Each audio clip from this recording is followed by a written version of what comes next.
तो हेलो दोस्तों, स्वागत है आपको इस वीडियो में। आज हम लोग देखने वाले क्लास 10 का 50 VBI ऑब्जेक्टिव क्वेश्चन, ठीक है ना। हम लोग 50 ऑब्जेक्टिव क्वेश्चन देखने वाले हैं, ठीक है ना। तो वीडियो में पूरा बने रहिएगा, वीडियो को लास्ट तक देखिएगा, तो ठीक है। चलिए वीडियो को स्टार्ट करते हैं बिना किसी देरी किए, ठीक है ना। वीडियो को लाइक करना है तो लाइक कर दीजिए, चैनल को सब्सक्राइब कर दीजिए, ठीक है ना। तो हमारे देखिए फर्स्ट क्वेश्चन क्या कह रहा है। देखिए 2052 के अभाज्य गुणनखंड में 3 का घात क्या है। तो ठीक है, 2052 को 3 से हम भाग करेंगे, अभाज्य गुणन 3 छक 18 और कितना कितना यहाँ पर 2 बचेगा, 3 अठे 24 और कितना हो जाएगा हमारे पास 3 चौका 12। फिर काटेंगे 3 दूनी के 6 और 3 दूनी 6 और 3 अठे हमारे पास 24, यानी फिर करेंगे 3 से काटना हो जाएगा 3 7 21, 3 छक 18, यानी हमारे 3 से करिएगा, एकदम सिंपल 3 है, यानी बी ऑप्शन बिल्कुल क्लियर है, ठीक है ना। इतना बात आपको क्लियर है तो वीडियो को लाइक कर दीजिए, चैनल को सब्सक्राइब कर दीजिए, ठीक है ना। ये देखिए हमारा प्रश्न संख्या 2 क्या कह रहा है। ध्यान से आपको देखना है, प्रश्न संख्या 2 क्या कह रहा है, ठीक है ना। निम्नलिखित में से किसका दशमलव प्रसार शांत नहीं है। जिसके पावर में 2 का पावर 5 और नहीं होगा ना, वो अशांत है, ठीक है। इसमें देखेंगे पर इसमें नहीं है, देख सकते हैं हमारा ऑप्शन नंबर सी। ध्यान से देखिए, एकदम क्लियर है, ठीक है ना। इतना बात आपको क्लियर है तो ध्यान से देखिएगा प्रश्न संख्या 3, ठीक है ना। ये देखिए प्रश्न संख्या 3, यदि बहुपद x गुने 2x माइनस 5 माइनस 3 के शून्य का योग होगा, तो इसको पहले पूरा सॉल्व करिए। 2x स्क्वायर होगा, गुना करेंगे तो -5x हो जाएगा और -3 हो जाएगा। तो अल्फ़ा प्लस बीटा पूछा है, क्या होगा alpha plus beta minus B बटा है। तो माइनस बी का मान कितना है 5, तो -5 हो जाएगा और फार्मूला का माइनस इधर रहेगा, ए का मान कितना है 2, यानी माइनस माइनस गुना होगा तो प्लस बन जाएगा, यानी 5/2 आ जाएगा, सिंपल, ठीक है ना। इतना बात आपको क्लियर होना चाहिए, यानी 5/2 हमारा कौन सा हो गया, हमारा डी ऑप्शन बिल्कुल क्लियर हो जाएगा। कौन सा ऑप्शन, डी ऑप्शन बिल्कुल क्लियर हो जाएगा, ठीक है ना। इतना बात आपको ध्यान रखना होगा, ठीक है ना। इतना बात आपको ध्यान रखना होगा, ठीक है ना। हमारा प्रश्न संख्या देखिए क्या कह रहा है। प्रश्न संख्या उधर लिखा है, ठीक है ना। रुकिए, देख पहले क्वेश्चन देखिए, क्वेश्चन पर आपको ध्यान देना है।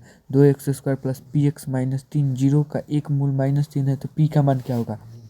तो जहाँ जहाँ x है ना वहाँ -3 रखेंगे, तो 2 गुने -3 का स्क्वायर करो और फिर क्या है, और p के जगह x p है, यहाँ पर x के जगह -3 लिखो और लिखिएगा और -3, ठीक है ना। और 3 का स्क्वायर 9 हो जाएगा वहाँ, और 9 दूनी का 18 यहाँ से हो जाएगा, और यानी -3p हो जाएगा और -3 हो जाएगा, और यानी कितना हो जाएगा -15, यानी माइनस यहाँ पर 15 हो गया, यानी 3 से 3, यानी हमारा 5 आंसर आ जाएगा। काट कर -15 को 3 से काटेंगे -3p से, तो हमारा 5 आ जाएगा, ठीक है ना। यानी हमारा कौन सा विकल्प हो गया, कौन सा विकल्प हो गया, देख सकते हैं हमारा सी विकल्प बिल्कुल क्लियर है, ठीक है ना। सी, हमारा सी विकल्प बिल्कुल क्लियर है, ठीक है ना। सी विकल्प बिल्कुल क्लियर है, ठीक है ना। तो चलिए हम अपने प्रश्न संख्या 5 नंबर देखते हैं, ठीक है ना। ध्यान से देखना है आपको। ये देखिए 5 नंबर क्या कर रहा है। यदि बहुपद x² minus B X plus C के शून्य का अल्फा बीटा हो, तो अल्फा बीटा का मान क्या होता है, अल्फा प्लस बीटा, ध्यान रखना होगा। -b/a होता है और अल्फा बीटा c/a होता है, ठीक है ना। तो हमसे क्या पूछा है, अल्फा बीटा पूछा है, तो -b/a लगाइए, तो -b का मान कितना है, यानी -ba है, और कितना है a का मान कितना है, a माइनस माइनस यहाँ प्लस हो जाएगा, b/a हो जाएगा, सिंपल, यानी कितना आ जाएगा b/a आ जाएगा। कौन सा अल्फा बीटा पूछा है दोस्तों, रुक जाइए, गुणनफल पूछा है। अल्फा बीटा क्या होता है c/a, ठीक है ना। तो c का मान कितना है, c है, और a/c/a, सिंपल, हमारा कौन सा हो जाएगा, ऑप्शन नंबर सी बिल्कुल क्लियर है, ठीक है ना। इतना बात आपको क्लियर है तो जल्दी से वीडियो को लाइक कर दीजिए, अपने दोस्तों के साथ इस वीडियो को शेयर कीजिए, ठीक है ना। ध्यान से देखिएगा, निम्नलिखित में से कौन सा समांतर श्रेणी में है, तो देखेंगे पहले ऑप्शन देखिए, a2 - a1 करेंगे ना, a2 - a1, तो देखिए यहाँ पर कितना हो जाएगा, यानी 5 - 2 करेंगे तो कितना 3 आ जाएगा। ये नहीं है दोस्तों, ठीक है ना। 2 का स्क्वायर 4, यहाँ पर 3 का स्क्वायर 9, यानी ये भी नहीं हो सकता, क्योंकि एक ये भी नहीं हो सकता, यानी यहाँ पर माइनस करेंगे 3 में से 1 गया तो कितना बचा 4, यानी 5। यहाँ पर देखिए x² में से x घटाएंगे तो कितना आएगा, ये आपको इसका जवाब कमेंट बॉक्स में देना है, ठीक है ना। हमारा प्रश्न संख्या 7 नंबर, चलिए क्या कर रहा है, ठीक है ना। 7 नंबर देखना है आपको क्या करना है, ठीक। ठीक है ना। 1 + cot² थीटा 1 - cos² थीटा का मान क्या होगा, तो यहाँ पर क्या होगा 1 - cos² और cot² का मान क्या होगा, इसका जवाब आपको कमेंट बॉक्स में देना है, ठीक है ना। कमेंट बॉक्स में दे दीजिएगा, ये आज का होमवर्क फर्स्ट क्वेश्चन है, ठीक है ना। ये देखिए 8 नंबर प्रश्न क्या कह रहा है। 8 नंबर प्रश्न आपको ध्यान से देखना है। 8 नंबर प्रश्न क्या कह रहा है, ठीक है ना, ध्यान से देखिएगा। 5x² - 4x + 2 का 0 का विवेचक होगा तो b² - 4ac होता है। तो b का मान कितना है, -4 है तो -4 का स्क्वायर 16 हो जाएगा। -4 गुने a का मान कितना है 5 गुने a का मान 5 है, और c का मान कितना है 2, 4 5 20, 20 और 2 40 हो जाएगा, 40 हो जाएगा, ठीक है ना।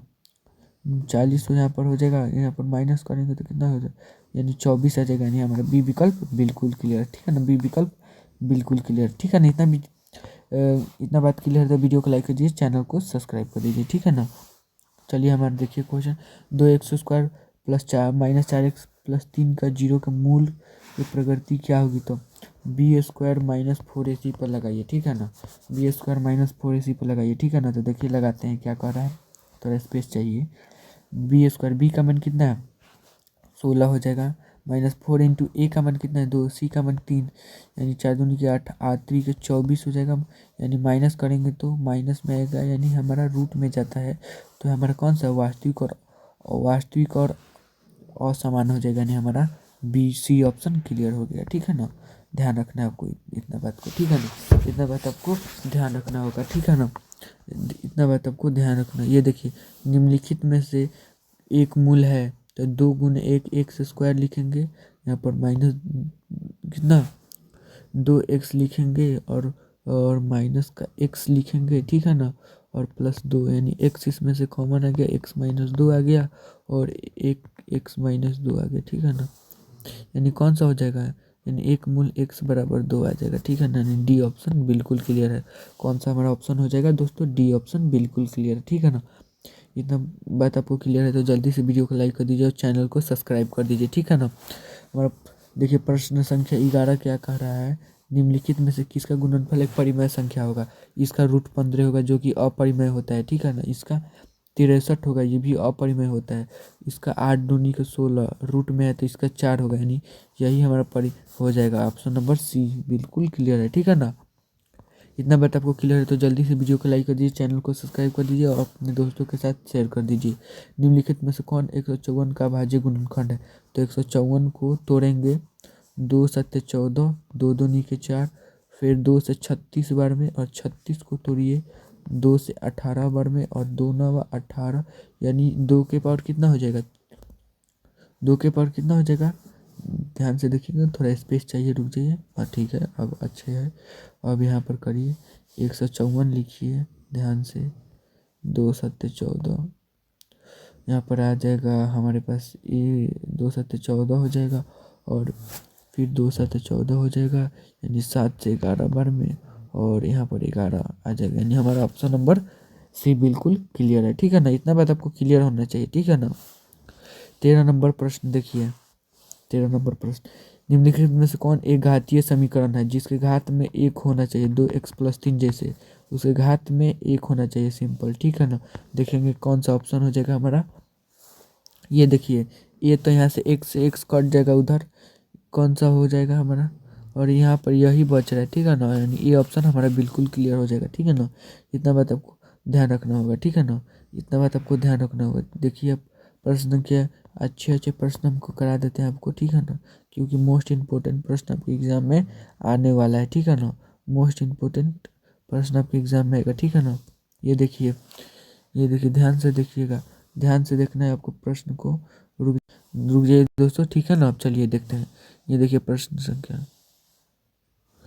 देखिएगा ध्यान से देखिएगा, ठीक है ना। यदि किसी द्विघात बहुपद के शून्य योगफल 2 है और गुणनफल -15 है तो वह द्विघात बहुपद होगा। तो के लिखिएगा x² और -2x लिखिएगा और -15 हो जाएगा, ठीक है ना। x² - 2x - 15, यानी हमारा ऑप्शन नंबर कौन सा हो जाएगा, हमारा ऑप्शन नंबर डी बिल्कुल क्लियर है, ठीक है ना, डी बिल्कुल क्लियर है, ठीक है ना। इतना बात आपको क्लियर है तो वीडियो को लाइक कर दीजिए, चैनल को सब्सक्राइब कर दीजिए, ठीक है ना। यानी कौन सा हमारा इसमें से देखिए क्या कह रहा है, देखिए यहाँ पर निम्नलिखित में से कौन श्रेणी में है, रुक जाइए थोड़ा, ये क्या निम्नलिखित में से कौन श्रेणी में है, तो ये देखिए ये नहीं है, ये भी नहीं है, हमारा ऑप्शन नंबर सी हो जाएगा, ठीक है ना। क्योंकि घटाएंगे तो 3 में से ए घटाएंगे तो 2 आएगा, यहाँ पर 5 में से 3 घटाएंगे तो 2 आएगा, ये ठीक है ना। हमारा ऑप्शन नंबर सी बिल्कुल क्लियर है, ठीक है ना, सी बिल्कुल क्लियर है, ठीक है ना। तो बढ़ते हैं हम अपने नेक्स्ट प्रश्न पर, ठीक है ना, नेक्स्ट प्रश्न में बढ़ेंगे, ठीक है ना। ये देखिए वैसा ही है, इसको कर लेना है। ये देखिए ये आसान है, ये हम करा देते हैं आपको, 23 नंबर करा देते हैं। प्रथम 10 विषम संख्याओं का योगफल क्या होता है, n स्क्वायर होता है, ठीक है ना। 10 का स्क्वायर कर दीजिए सिंपल, यानी 100 आ जाएगा, ठीक है ना, यानी 100 आ जाएगा। कौन सा ऑप्शन हो जाएगा, हमारा ऑप्शन नंबर बी बिल्कुल क्लियर है, बी विकल्प बिल्कुल क्लियर है, ठीक है। तो इतना बात आपको क्लियर है तो वीडियो को लाइक कर दीजिए, चैनल को सब्सक्राइब कर दीजिए। बहुत बोलना पड़ रहा है, ठीक है ना, आपको लाइक करना है, चैनल को सब्सक्राइब करना है और सपोर्ट करना है कि इस वीडियो को ज़्यादा से ज़्यादा बच्चे देख पाए, ठीक है ना। यदि बहुपद पी एक्स का 1-3 है, 0 1 3 है, तो उस पी एक्स का एक गुणनखंड है, तो -3 है तो सिंपल यहाँ पर +3 लिया देना है, ठीक है ना। यानी हमारा ऑप्शन नंबर ए बिल्कुल क्लियर है, ठीक है ना, ऑप्शन नंबर ए बिल्कुल क्लियर है, ठीक है ना। ये देखिए, ये देखिए ध्यान से देखिएगा क्या कह रहा है प्रश्न, रुक जाइए, छोड़िए, यहाँ पर हम आपको बता देते हैं। 2x, रुक जाइए, ये देखिए तो प्रश्न क्या कह रहा है, 2x - 5 7 का हल होगा, तो 2x यहाँ पर रख के चेक करेंगे, 6×2 = 12 हो जाएगा, और 1 रखेंगे तो -1 यहाँ 5, यानी -12 में से ये नहीं होगा, ये ऑप्शन नहीं हो सकता, यानी 3×2 = 6 हो जाएगा, और y का मान 1 रखेंगे तो कितना हो जाएगा, 5 आ जाएगा, 6 में ये भी नहीं हो सकता, यानी हमारा कौन सा ऑप्शन हो जाएगा, यानी देखेंगे x, यानी 6×2 = 12 हो जाएगा, वहाँ पर यहाँ पर 5 होगा, 12 में 5 7, यानी हमारा डी ऑप्शन बिल्कुल क्लियर, डी ऑप्शन बिल्कुल क्लियर, डी ऑप्शन बिल्कुल क्लियर, ठीक है ना। इतना बात आपको क्लियर है तो वीडियो को लाइक कर दीजिए और चैनल को सब्सक्राइब कर दीजिए, ठीक है ना। ये देखिए प्रश्न संख्या जो भी हो x = 4 के आलेख पर है, तो x = 4 का 4,0 हो जाएगा, ठीक है ना, ये ऑप्शन क्लियर हो जाए, 4,0 हो जाएगा, ठीक है ना, 4,0 हो जाएगा, ठीक है ना, 4,0 हो जाएगा। इतना बात आपको क्लियर है तो वीडियो को लाइक कर दीजिए, चैनल को सब्सक्राइब कर दीजिए, ठीक है ना। ये देखिए इसका कैसा होगा रेखा बताना है आपको, जब आप इसका कमेंट बॉक्स में, ये देखिए 2 समरूप त्रिभुजों का क्षेत्रफल 49 है, तो इनका संगत भुजाओं का अनुपात होगा, तो ध्यान रखना है, इनका रूट ले लीजिए, 7 और 9 का ये स्क्वायर है, यानी हमारा ऑप्शन नंबर बी बिल्कुल क्लियर है। कौन सा ऑप्शन नंबर, हमारा बी विकल्प बिल्कुल क्लियर है, ठीक है ना, बी विकल्प बिल्कुल क्लियर है, ठीक है ना। इतना बात आपको क्लियर है तो वीडियो को लाइक कर दीजिए, चैनल को सब्सक्राइब कर दीजिए, ठीक है ना। ठीक है दोस्तों, तब बढ़ते हैं अपने नेक्स्ट प्रश्न पर। ये देखिए प्रश्न संख्या वैसा ही है, सिंपल, 2 समरूप त्रिभुज का भुजा, अब की भुजा दे दिया, ठीक है ना, 4:5 है, तो उनकी त्रिभुजों का क्षेत्रफल होगा, तो 4 का स्क्वायर 16 कर दिए, 5 का स्क्वायर 25, 16 25, यानी सी ऑप्शन बिल्कुल क्लियर है, सी ऑप्शन बिल्कुल क्लियर है, ठीक है ना। ये देखिए प्रश्न संख्या क्या कर, एक समचतुर्भुज के विकर्ण 24 सेंटीमीटर और 32 सेंटीमीटर, तब प्रत्येक भुजा की बराबर होगा, तो ये देखिए एक समचतुर्भुज है, जैसे समचतुर्भुज मान लीजिए, ठीक है ना। ये देखिए उसके एक विकर्ण, यानी समचतुर्भुज के विकर्ण 90 डिग्री पर काटता है, ठीक है ना, और एक विकर्ण यानी 12 हो जाएगा, 2 बराबर भाग में बांटेगा, एक 16 एक 16, ठीक है ना। हमसे भुजा पूरा है 12 16, और यहाँ पर करेंगे 12 का स्क्वायर 144, और 16 का स्क्वायर 256, 144 + 256 400, यानी हमारा ऑप्शन नंबर कौन सा हो जाएगा, हमारा ऑप्शन नंबर 20 आ रहा है ना, तो किस ऑप्शन में 20 है, हमारा ऑप्शन नंबर बी हो जाएगा, ठीक है ना, बी ऑप्शन बिल्कुल क्लियर हो जाएगा, ठीक है ना, बी ऑप्शन बिल्कुल क्लियर हो जाएगा, ठीक है ना। इतना बात आपको क्लियर है तो वीडियो को लाइक कर दीजिए, चैनल को सब्सक्राइब कर दीजिए, ठीक है ना, बी ऑप्शन बिल्कुल क्लियर हो जाएगा, बी ऑप्शन बिल्कुल क्लियर है, ठीक है ना, बी ऑप्शन बिल्कुल क्लियर है, ठीक है ना। वीडियो को लाइक कर दीजिए, चैनल को सब्सक्राइब कर दीजिए, ठीक है ना।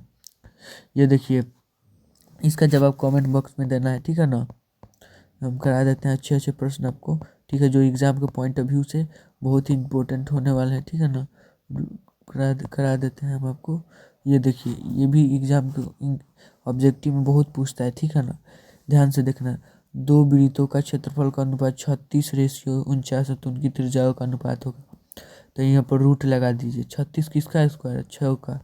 और 49 किसका है? 6:7 हो जाएगा। यानी हमारा ऑप्शन नंबर बी विकल्प बिल्कुल क्लियर है, ठीक है ना। ये देखिए, ये देखिए, एक 7 सेंटीमीटर त्रिज्या वाले वृत्त के पी से 24 सेंटीमीटर लंबी स्पर्श में जब पीटी खींची जाती है तो ओ वृत्त के केंद्र से ओ टी का लंबाई होगा। ये देखिए, सिंपल सिंपल क्या कर रहा है, देखिए ध्यान से देखना है, ध्यान से देखना है। यहाँ पर देखिए, यहाँ पर एक वृत्त है, यहाँ पर पहले देखना है आपको। एक वृत्त है और उसमें क्या है, एक वृत्त है सिंपल, और इसमें क्या कर रहा है, 7 सेंटीमीटर त्रिज्या वाले पी से 24 यानी सिंपल इसको मानिए ग्राफ हम बना दे रहे हैं, ऐसा बनेगा कुछ।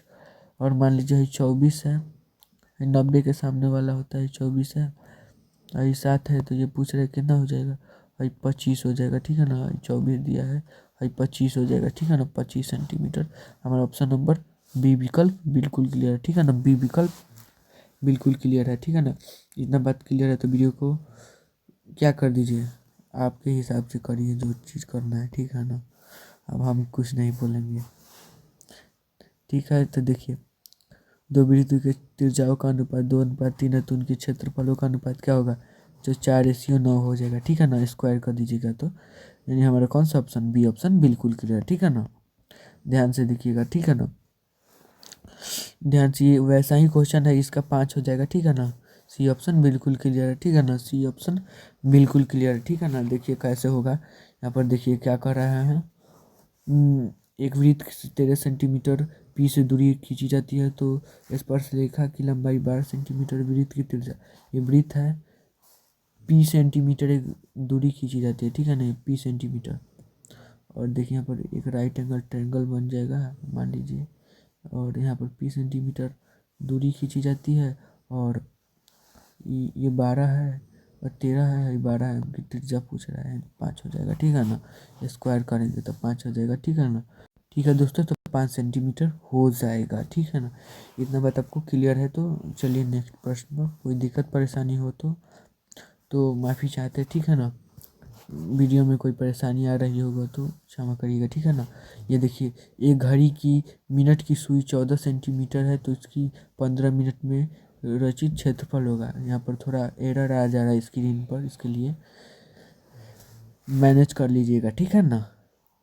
तो इसका किस 15 मिनट में क्षेत्रफल होगा, यानी सुई 14 सेंटीमीटर लंबी है, तो 15 मिनट में क्षेत्रफल होगा, तो क्या हो जाएगा, पाई आर स्क्वायर थीटा बटा 360।